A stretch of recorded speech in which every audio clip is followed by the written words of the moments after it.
आपका स्वागत है हमारे चैनल में। पुरातत्वविदों और आधुनिक इंजीनियरों ने नूह की नाव के बारे में जो कुछ खोजा है, उससे इस प्राचीन कहानी के बारे में आपकी सारी जानकारी में क्रांतिकारी परिवर्तन आने की संभावना है। ये खुलासे इतने असाधारण हैं कि वे प्राचीन सभ्यताओं की तकनीकी क्षमताओं को लेकर हमारी समझ को चुनौती देते हैं। इस वीडियो में आप जानेंगे चौंकाने वाले समाधान, जैसे कि टन भर दैनिक कचरे को संभालने की विधि, बिना विद्युत पंप के चलने वाली जल प्रणालियां और भी बहुत कुछ। नूह की नाव का निर्माण प्राचीन काल में नौसैनिक इंजीनियरिंग की सबसे बड़ी उपलब्धियों में से एक माना जाता है। बाइबल विवरण और आयाम। उत्पत्ति 6:15 में बाइबल के अनुसार परमेश्वर ने इसके निर्माण के लिए विशिष्ट निर्देश दिए थे। लंबाई 300 हाथ, चौड़ाई 50 हाथ और ऊंचाई 30 हाथ। शाही माप प्रणाली में ये आयाम लगभग 433 फीट लंबाई, 74 फीट चौड़ाई और 44 फीट ऊंचाई के बराबर होते हैं। तुलना करें तो जहाज की लंबाई एक अमेरिकी फुटबॉल मैदान जितनी और ऊंचाई लगभग 4 मंजिला इमारत के बराबर थी।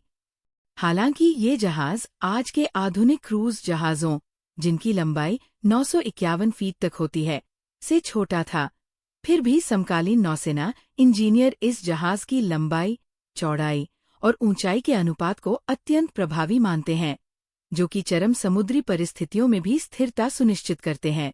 निर्माण की असाधारणता। बाइबल के अनुसार लगभग 600 वर्ष की आयु में नूह ने 120 वर्षों तक इस परियोजना का नेतृत्व किया। उनकी सहायता केवल उनके 3 पुत्रों शेम, हाम और येपेत तथा उनकी पत्नियों ने की। न तो क्रेन थी, न विद्युत उपकरण और न ही कोई भारी मशीनरी। सब कुछ हाथ से किया गया, जिसके लिए अद्भुत कौशल, सरलता और अडिग दृढ़ता की आवश्यकता थी। गोफर लकड़ी और स्थान चयन। मूल पाठ में प्रयुक्त गोफर लकड़ी आज भी विद्वानों के लिए एक रहस्य बनी हुई है। ये संभवतः सरू, देवदार या कोई विलुप्त प्रजाति रही होगी जो जल प्रतिरोधी मानी जाती थी। इसका चयन इस बात का प्रमाण है कि उस समय के लोग समुद्री निर्माण में प्रयोग होने वाली सामग्रियों के गुणों को अच्छी तरह समझते थे। जहाज का निर्माण स्थल भी रहस्यमय है। ऐसा क्षेत्र जहां बड़े जल निकायों तक कोई प्रत्यक्ष पहुंच नहीं थी। ये परियोजना की असाधारणता को और रेखांकित करता है, जो पूर्णतः ईश्वरीय रहस्योद्घाटन पर आधारित थी। नौसैनिक डिजाइन और स्थायित्व।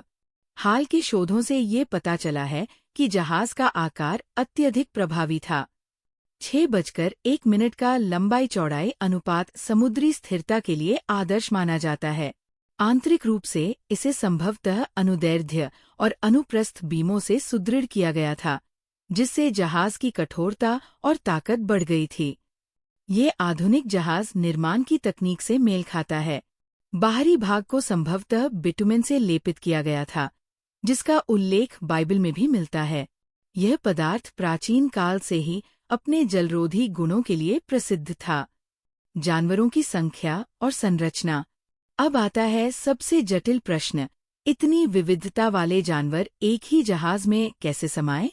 हालांकि जहाज विशाल था, लेकिन फिर भी सीमित आयामों वाला था।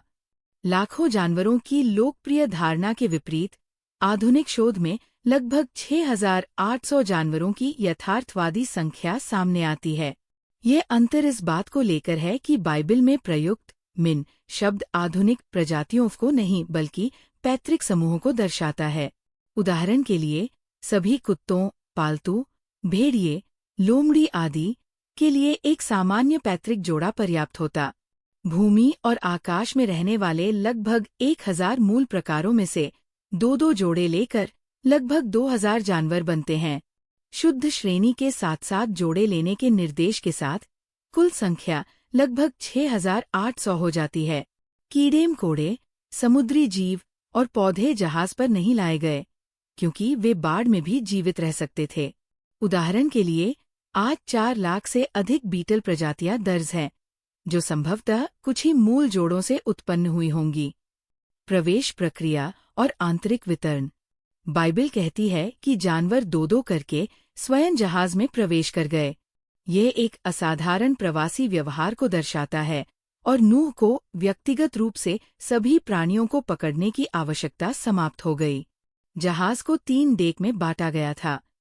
निचला डेक भारी और बड़े जानवरों के लिए, मध्य डेक मध्यम आकार के जानवरों के लिए, ऊपरी डेक पक्षियों और छोटे प्राणियों के लिए। प्रलयकालीन जहाज प्राचीन काल की एक अद्वितीय योजना। प्रत्येक डिब्बे को उसमें रहने वाले जीवों की विशिष्ट आवश्यकताओं के अनुसार सावधानीपूर्वक अनुकूलित किया गया था। संघर्ष को कम करने हेतु शाकाहारी और मांसाहारी जानवरों को अलग अलग खंडों में रखा गया। सरीसृपों और उभयचरों के लिए नियंत्रित सूक्ष्म जलवायु वाले कक्ष बनाए गए, जबकि पक्षियों को जहाज के ऊपरी भाग में विशेष संरचनाओं में रखा गया। ये प्रमाणित होता है कि जहाज पर लिए गए अधिकांश जानवर किशोर या युवा अवस्था में थे, जिससे स्थान और भोजन की आवश्यकता में उल्लेखनीय कमी आई। इस रणनीति ने न केवल प्रबंधन को सरल बनाया, अपितु अपशिष्ट की मात्रा भी सीमित रखी।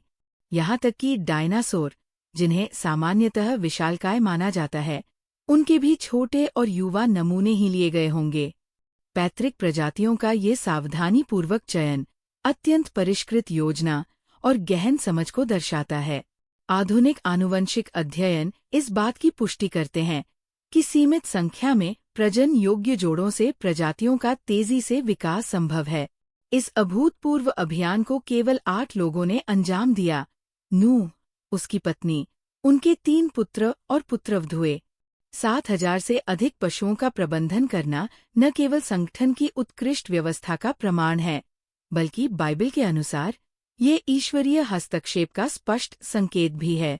यदि ये तथ्य परमेश्वर की योजना की बुद्धिमत्ता के प्रति आपकी श्रद्धा को और दृढ़ करते हैं, तो इस वीडियो को लाइक करें और इसे उन सभी के साथ साझा करें जो इस विषय में रुचि रखते हैं। परंतु प्रश्न उठता है, इस परिवार ने समुद्र में 1 वर्ष से अधिक समय तक इतने सारे जानवरों को भोजन और स्वास्थ्य की दृष्टि से कैसे संभाला? और प्रतिदिन उत्पन्न होने वाले टनों कचरे का क्या किया गया? लगभग 6,800 जानवरों को 370 दिनों तक एक बंद वातावरण में बनाए रखना धर्मग्रंथों में वर्णित सबसे बड़ी चुनौतियों में से एक है। जब इस पहलू का विश्लेषण किया जाता है, तो एक अद्भुत संगठनात्मक प्रणाली सामने आती है। अपने समय से कहीं आगे की सोच। भोजन प्रणाली का प्रबंधन। पुरातात्विक और ग्रंथों पर आधारित अध्ययन दर्शाते हैं कि जहाज में अर्धस्वचालित प्रणाली थी। बड़े सिरेमिक कंटेनर जार, जिनमें विशेष उद्घाटन थे, रणनीतिक रूप से बाड़ों में रखे गए थे। ये भोजन और पानी को मापित मात्रा में छोड़ते थे। 1 वर्ष से अधिक समय तक भोजन को संरक्षित रखने हेतु उन्नत संरक्षण तकनीकों का प्रयोग किया गया था, जैसे सौर निर्जलीकरण, वायुरोधी सीलबंद कंटेनर और सूखे भंडारण डिब्बे। खाद्य सूची में अनाज, घास, सूखे फल और बीज शामिल थे, जो जानवरों की पोषण आवश्यकताओं के अनुसार योजनाबद्ध थे। अपशिष्ट प्रबंधन प्रणाली। दैनिक अपशिष्ट उत्पादन कई टन तक पहुंच सकता था। इसका समाधान अत्यंत व्यावहारिक और सरल था। फर्श को ढलानदार बनाकर अपशिष्ट को चैनलों के माध्यम से जहाज के निचले डेक पर स्थित जलाशय में एकत्र किया जाता था। वहां से उसे विशेष द्वारों द्वारा समुद्र में निष्कासित किया जाता। प्रकाश व्यवस्था। जहाज की रोशनी जैतून के तेल या पशु वसा से जलने वाले दियों पर आधारित थी। यह एक निरंतर कार्य था, जिससे 24 घंटे रोशनी सुनिश्चित होती रही। मानव आवास। नूह का परिवार संभवतः तीसरे डेक के एक पृथक भाग में रहता था, जो शोर और दुर्गंध से दूर था। इसने उन्हें कुछ हद तक गोपनीयता और मानसिक राहत प्रदान की। जल आपूर्ति प्रणाली। वर्षा जल को संग्रहित कर रेत और चारकोल की परतों से फिल्टर किया जाता था। इसका वितरण बांस या खोखली लकड़ी के पाइपों के नेटवर्क द्वारा होता था। दैनिक दिनचर्या और समय नियंत्रण।